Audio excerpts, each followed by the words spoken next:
It's said that a ruler in the north wanted to build himself a throne out of all the swords of conquered enemies.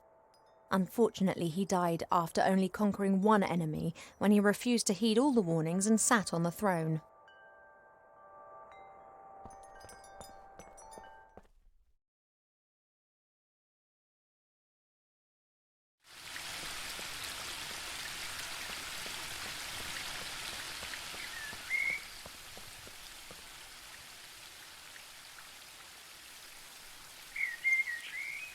Look, I found this book in the library.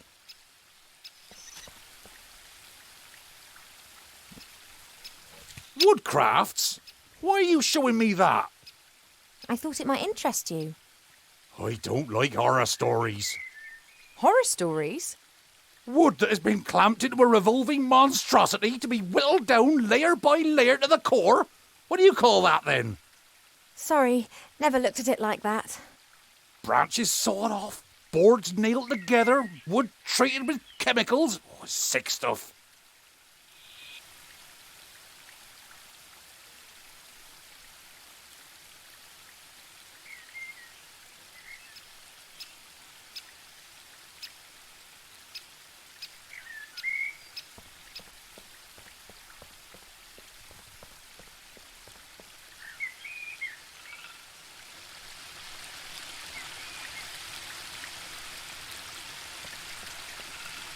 That's a weeping willow. It appears to be so content it looks anything but sad.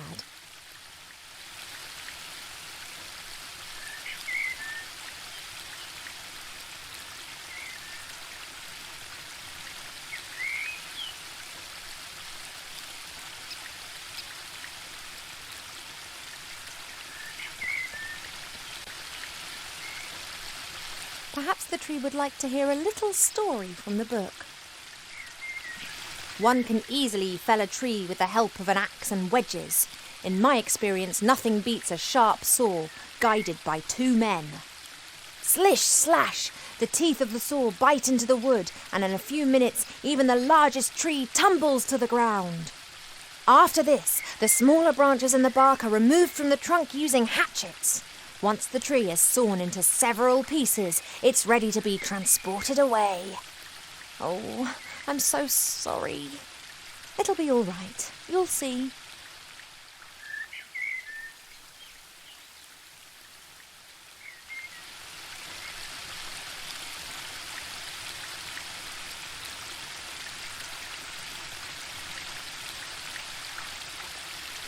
The only thing I can say in my defence is that is what a weeping willow is meant to look like.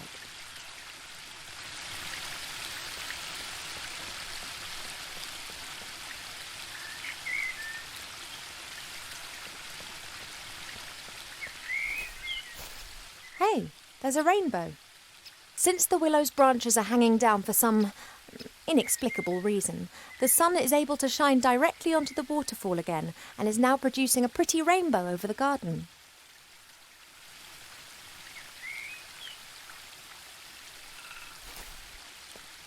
Nate once said that rainbows never touch the earth. Wilbur wouldn't believe him. Let's see who was right.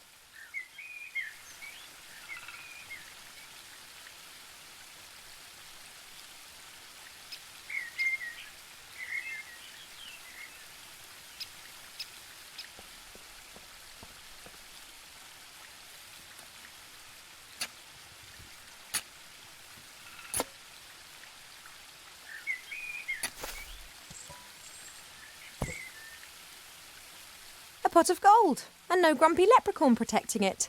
What a stroke of luck.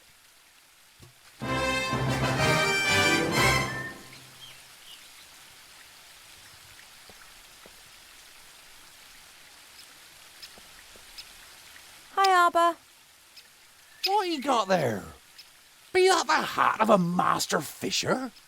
Yep, pulled it out of the pond. But I've been trying for years to hook one of those. Well, talent will out. That ain't be talent. That be pure luck. Mappin'. Sooner or later, old Arbor will get some luck too.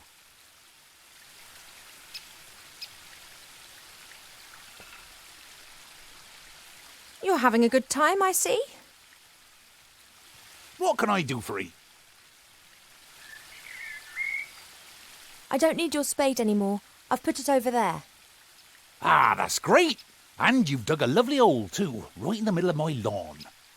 Ah, sorry about that. Oh, what the heck. I'll plant it with something. I have to get on. Don't work too hard. That I won't.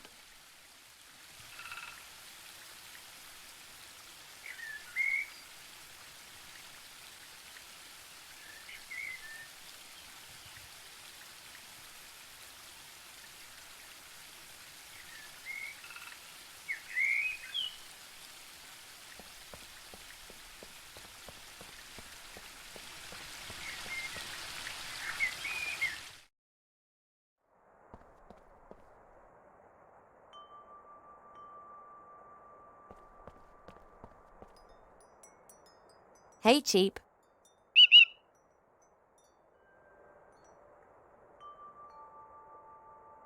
I have the pot of gold here. Go on, take it to the stud. Oh, I realise it's too heavy. I won an arm wrestling contest against an orc warrior in Seastone with the help of a strength elixir. We could get something like that for you.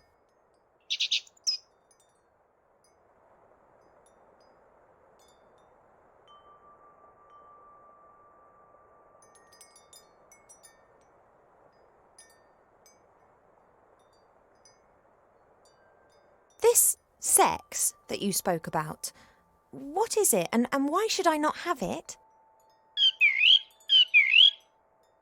I know that I'm an elf princess. That's exactly the reason I should have something like this. Perhaps even two. Oh, I will find out what you're trying to hide from me. I'm really sorry about that business with the musical box, Cheep, but I had to find out what was wrong with me. Are we friends again? Good.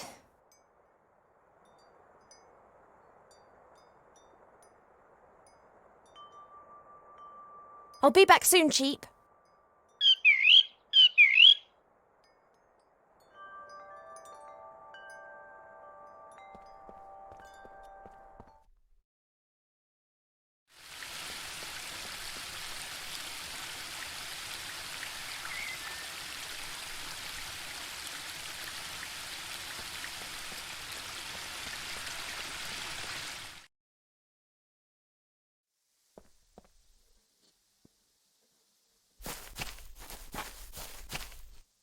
Pa? Yes, Poppet?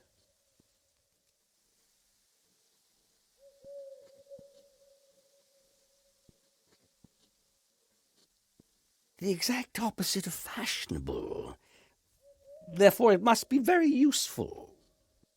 It makes me a master fisherwoman. Ah, you could have become one of those if you had fished for a few 100 years. Now the hat has robbed you of all that pleasure.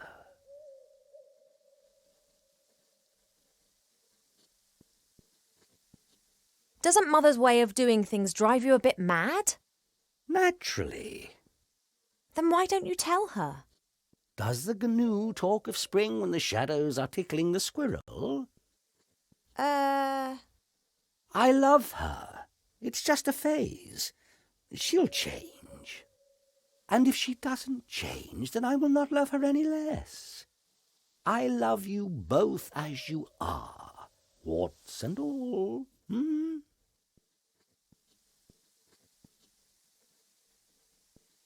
If you don't know what the pregnancy's all about, then I'll have to travel to Seastone and ask the Archmage. The fact that I don't know means that you did not get pregnant by natural means. And if something does not conform to the laws of nature, then it must be magic. No one knows more about these things than Alistair. We agree, then? Like snails munching cabbage. Only your mother isn't going to permit it. I know, but I'll work on that. Hypothetically, if Cheep had to transport something heavy through the air, how could I help him do it? You could ask me to give him the necessary strength, which you have just done, have you not? Really? Of course, but the effect would not last long enough to transport you to, let's say, Seastone. He doesn't need to do that. It's just a short distance. All right, bring me some sunflower seeds.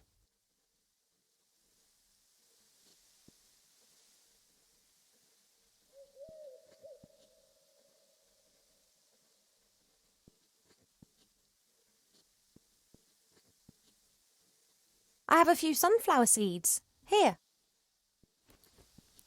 Good. Keep still.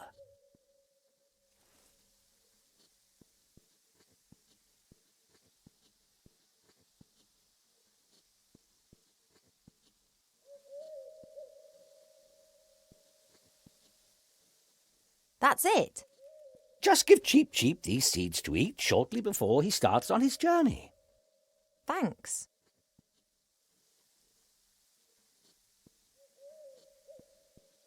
Whatever you did to those sunflower seeds looked like magic to me. Oh no, it was the opposite of magic. Nature, life, pure life. And what exactly do you mean by that? Listen to the wind in the willows and the mole and the toad. They know the answer.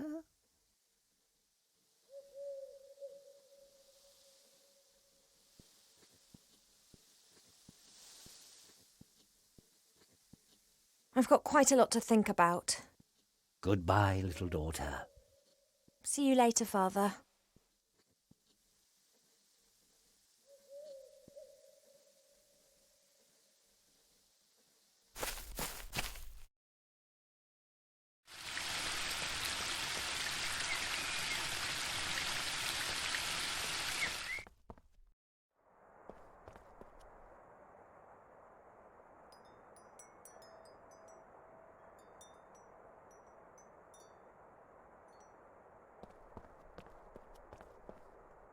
Father's changed the sunflower seeds. Well, can you feel anything?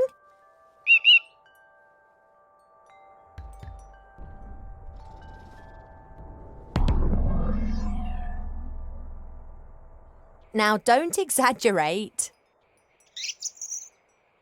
Okay, here. Oh, I hope it works. But what's he going to be like when he's super cheap? He's got enough of an exaggerated opinion of himself as it is.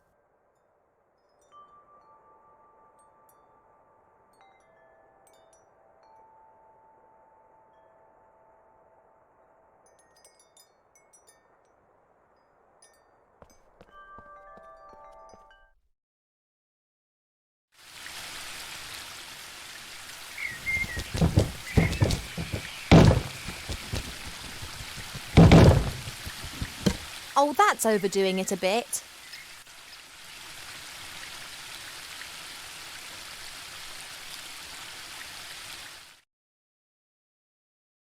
I thought you just wanted to deliver the pot of gold.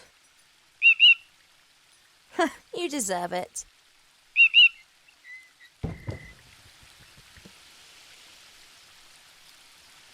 It's really in there, is it? Our hippogriff?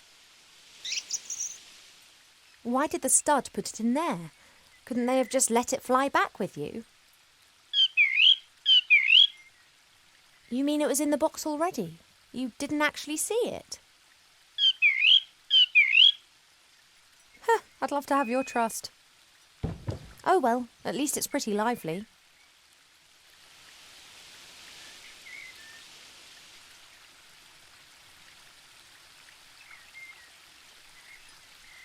Cheep blind purchased the hippogriff. His trust in the Aculeus stud is far greater than his mistrust of humankind's capacity to deceive. Relax, I'm on it.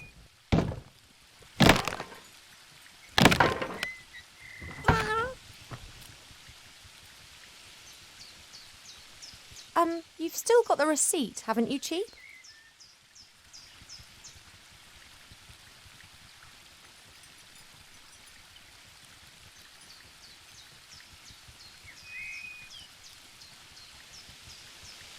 The little chap has enough strength to demolish a heavy wooden box.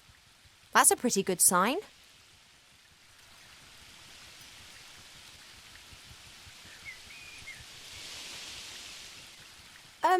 Cheep?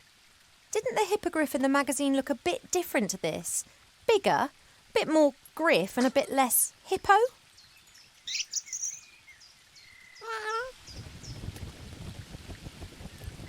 Is this the effect of the epidemic?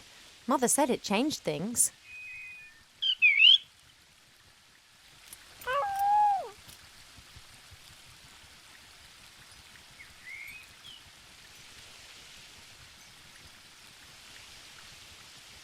You are strong enough, aren't you? You were able to demolish that box just now. Can you carry me as far as Seastone? Right then.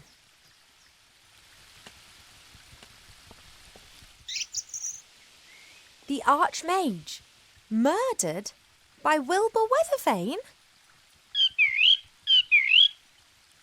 There's something strange afoot, Cheep. Mark my words. I don't believe a word of it. Someone's responsible for this epidemic and someone wants to hurt our friends.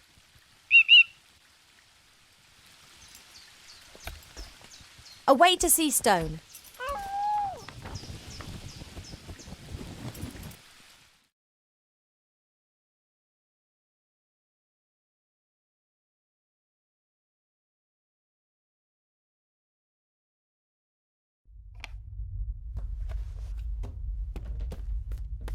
My name is Weathervane, Professor Weathervane.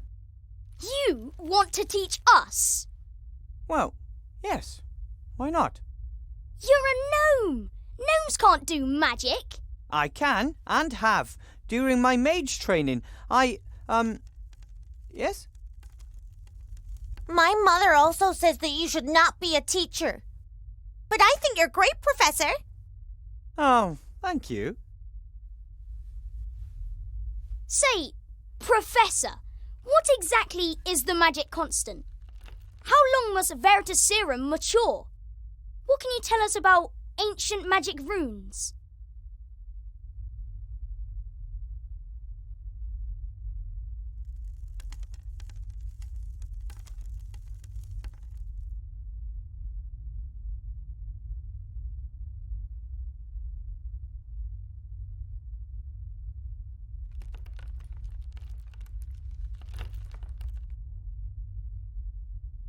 You seem to really know a lot about magic.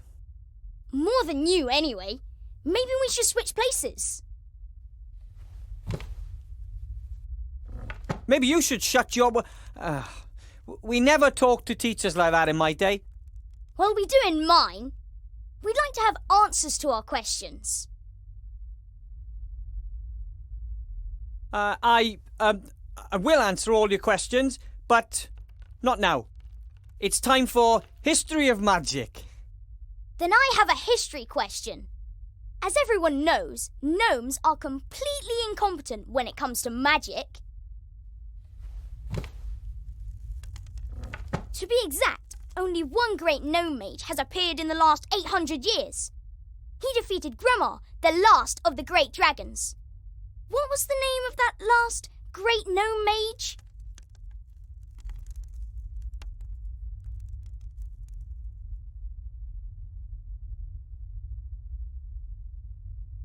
He was called, sit down at your desk properly and don't ask stupid questions. But don't they say there are no stupid questions, only stupid answers? And that there aren't supposed to be any bad students, only bad teachers? Not right now. We will... open your textbooks to page 100 and... So I was right, wasn't I? You know nothing, not even the name of the only great mage your own people ever produced. I just need a drink of water. Frog in my throat. Ha! Oh man, Master Marcus warned me that the students would test me the first few hours, but this is a nightmare. I don't know all of these things. I know nothing. Easy, boy, easy. Think, Wilbur, think.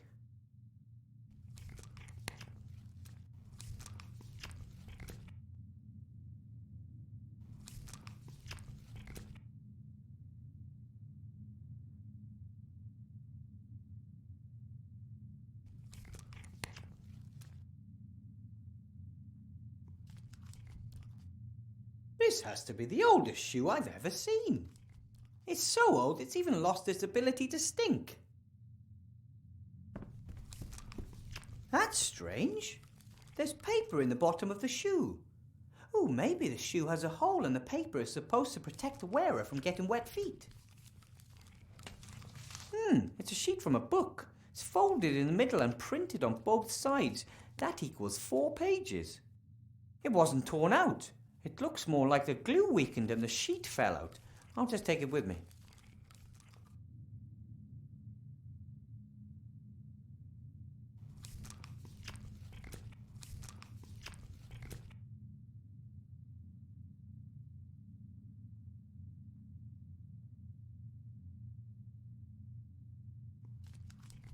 A beautiful golden-eared trumpet. One of my predecessors must have laid it up there. A very tall predecessor.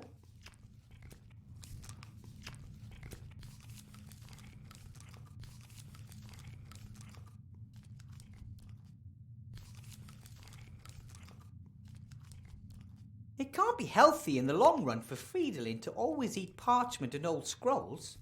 Perhaps he'd like the pet food I bought.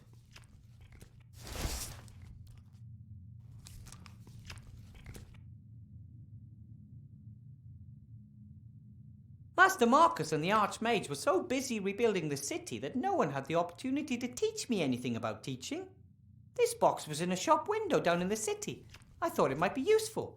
After all, there are children with magic wands on it.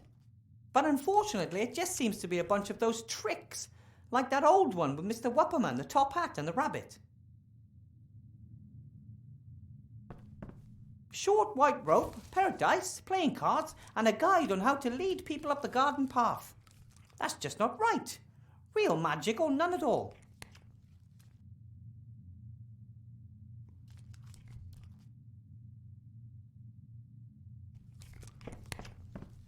This is my contract, signed by the Archmage. I'm the first teacher in the School of Witchcraft and Wizardry, at least the first since the school reappeared. At first I didn't want to accept. I know almost nothing about magic. But Master Alistair said there are very few mages left, and I had completed mage training faster than anyone else. I was the right person for the job. I wanted to help and learn more about magic, so I agreed. Hopefully that was the right decision. I wouldn't want to disappoint Master Alistair.